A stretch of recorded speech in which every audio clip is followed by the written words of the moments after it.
qoysasku iyaga oo daacad isku ah haddana marmarka qaar waxaa ka dhex dhaco qaladaad kontaroolkoodii ka baxsan. Kuwa ayaa ugu dambayn labadii isku faraxsaneed ka dhiga laba adduunka isugu neceb oo kala tagay. Guri lagu dhiso dareen jacayl oo xoog badan shardi ma aha in weligii guriga uu jiri doono. Qisada muuqaalkani waxaad ku arki doontaa qoys daacad isku ahaa, sida uu gurigoodii uu ku fashilmay iyo qaladaadkii ugu waaweynaa ee ay ku dhaceen. Qisadanina waa mid xaqiiqo ah oo dhacday. Dadkii ay ku dhacday ayaana qisadoodii telefishinada la wadaagay. Nin macallin jaamacadeed ahaa iyo gabar xafiis ka shaqayn jirtay ayaa si fudud isku bartay. Isbarasho kadib waxa ay labadoodii go'aan ay ku gaareen in ay isguursadaan. Waxaa dhexdoodii ka dhex samaysmay dareen jacayl oo aad uu u mahdiyo qofka bannaanka ka soo fiiriya. Waxaase kala duwanaa labadani qofood dareenkoodii. Ninku maadaama macallin uu ahaa, marka uu isaga buugaag iyo cilmi baaris uu jecel yahay, gabadhu waxa ay ahayd qof dalxiis, jim iyo dansi. Nolosha dalxiiska qof aad u jecel. Waxa ayna gabadhani ay jecleed sida iyada oo kale in ninkeediina dansiga iyo dalxiiska in uu la sameeyo. Waliba si gaar ah qaybta dansiga ayuu ku liitay. Si joogto ah ayayna habeen waliba waxa ay ninkeedii gabadhani ay geen jirtay iskuul dansiga lagu barto. Si kastoo ninku farxad uusan uga helin barashadani qasabka, haddana xaaskiisii isaga oo dareenkeedii habeen waliba waa uu raaci jiray. Nin macallin ah oo weligii dansi aanan ciyaarin iyo qof ay wax uga bilaaban yihiin, suurtagal ma aha in gacmuhu ay isqabsadaan oo ay isla ciyaaraan.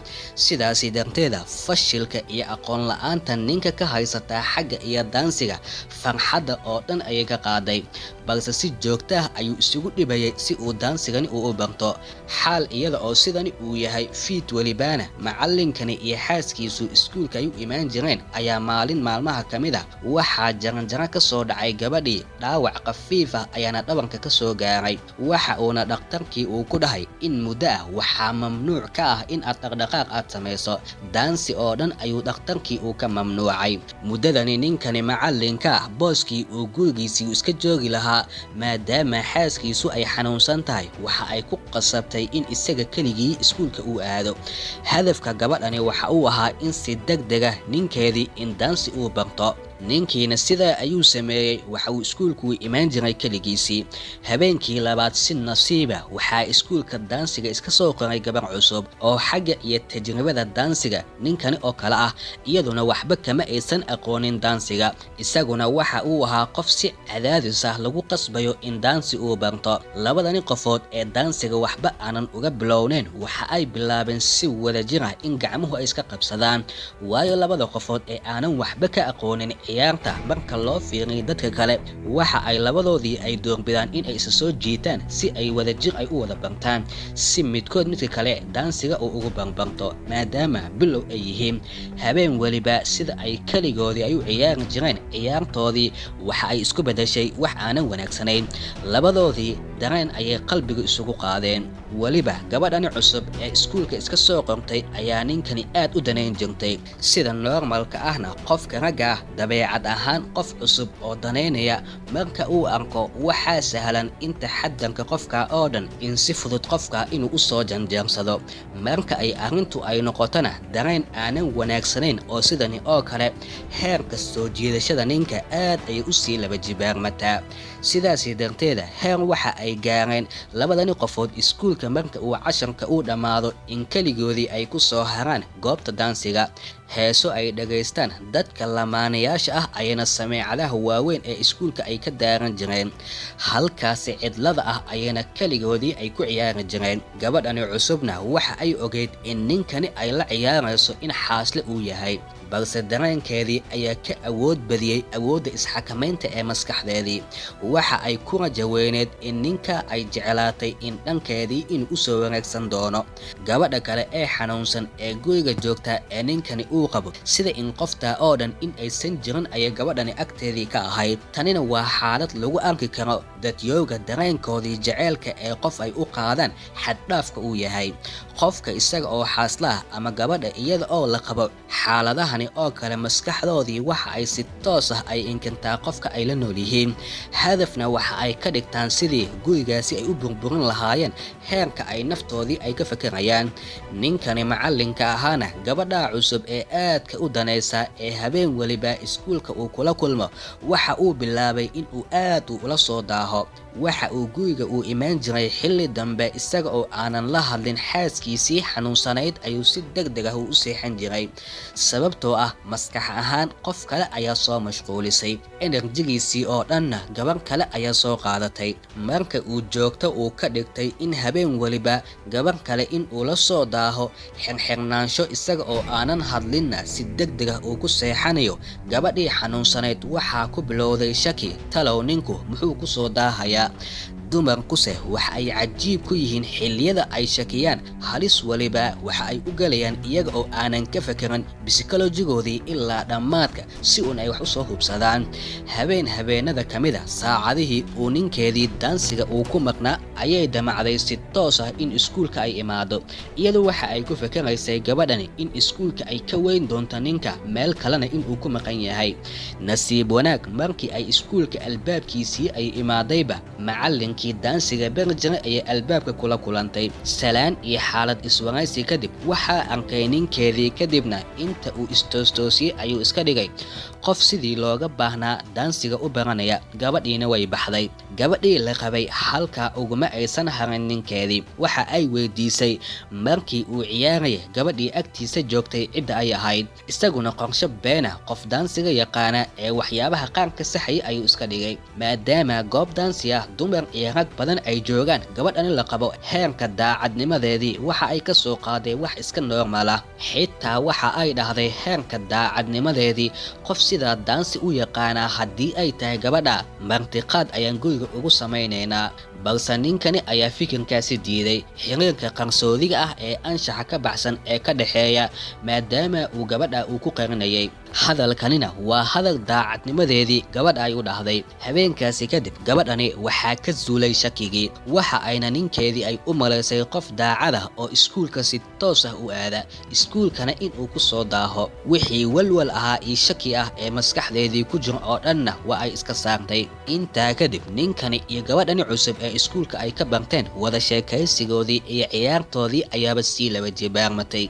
booskii loo baahnaa in ay waantoobaan kadib markii habeen iyaga oo qalad ku sugan lagu arki rabay, haddana in ay sii laba jibaaraan ayay sabab u noqotay.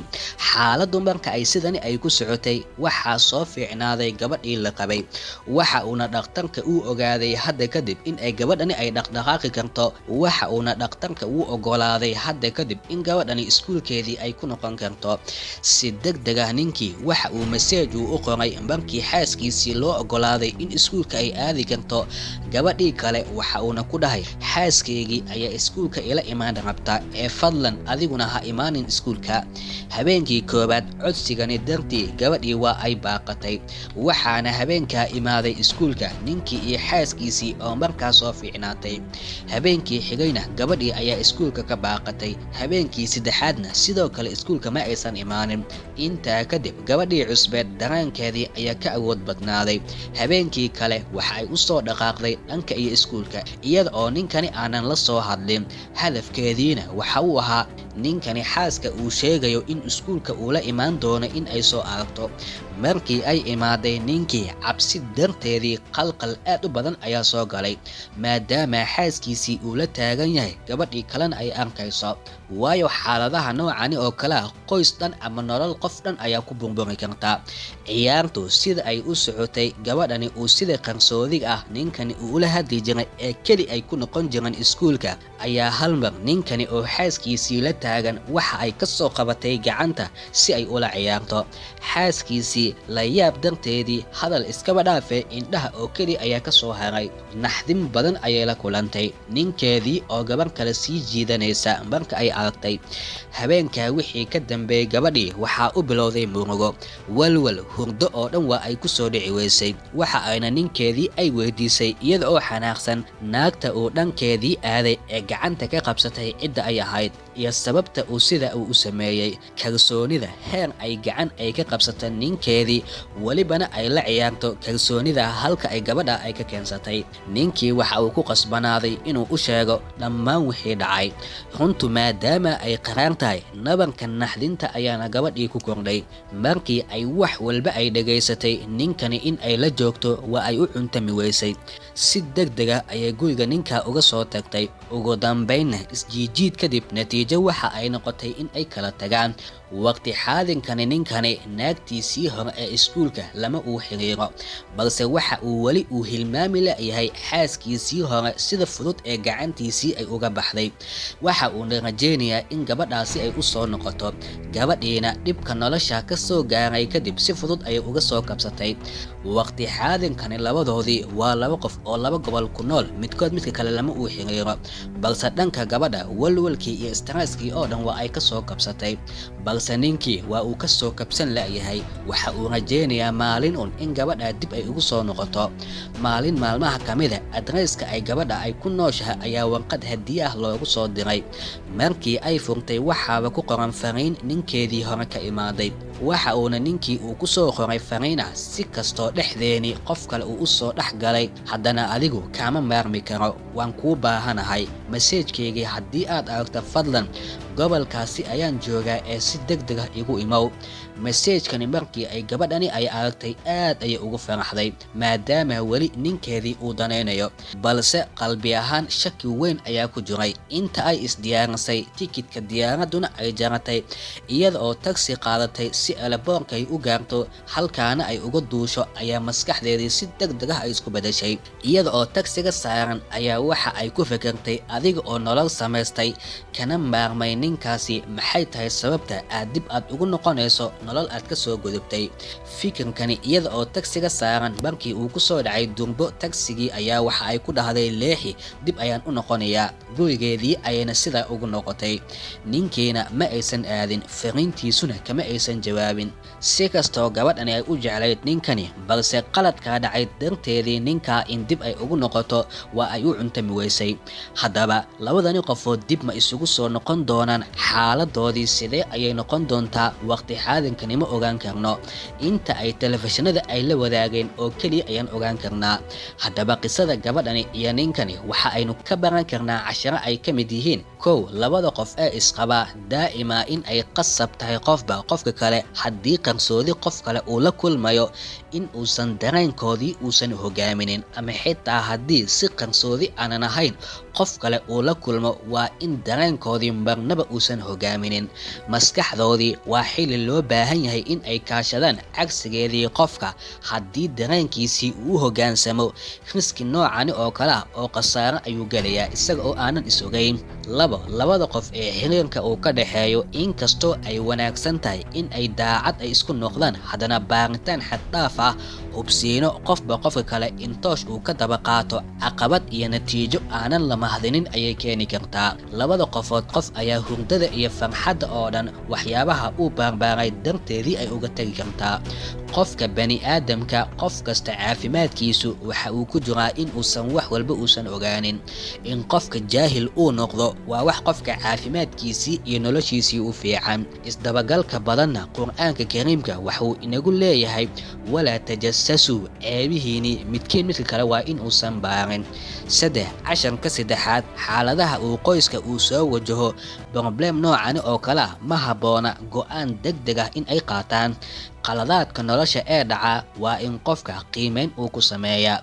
Qaladaad waxaa jiro si fudud oo ogaan la'aan ku dhaca ama qaladaad aanan loo qasdin, kuwa oo inta badan sabab ay u noqon karaan goobta lagu sugan yahay iyo psychologiga qofka oo xad dhaaf ah, iyo qaladaad aanan dhici karin oo juhdi badan lagu bixiyo ayaa jiri kara.